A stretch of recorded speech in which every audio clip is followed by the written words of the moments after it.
easier said than done on what I'm about to say, but because I was advising I was advising an entrepreneur recently, and it's a small business. He's doing about 1.5 million, 2 million in revenue, and it is a he.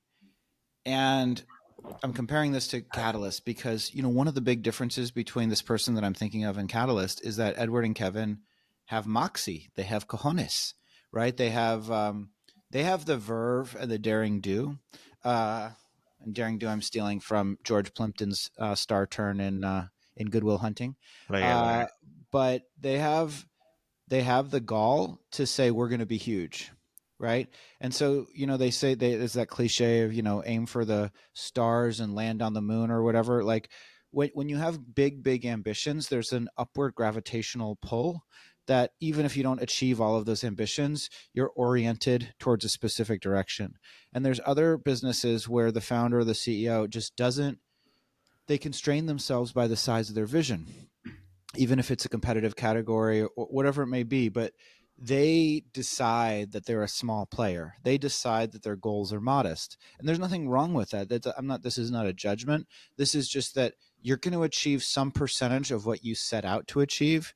You rarely are going to achieve much more than your intention, than some kind of intention. I mean, maybe it's possible, but and maybe it's like you create $1 billion business and you never really and the whole way you weren't trying to, the whole way you were thinking maybe I'll do a $5 million business, but most of the time you achieve some fraction of what your stated intention is.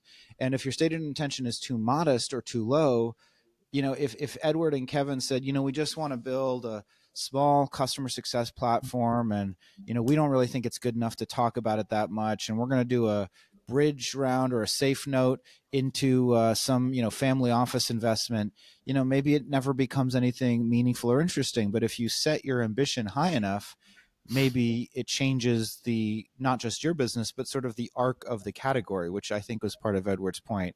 So I just think sometimes it sounds cliche, and it's not about being cocky or confident or full of beans. It's just sometimes your outcomes are determined by the size of your vision. And if your vision is too modest, your outcome will be some derivation of that level of modesty.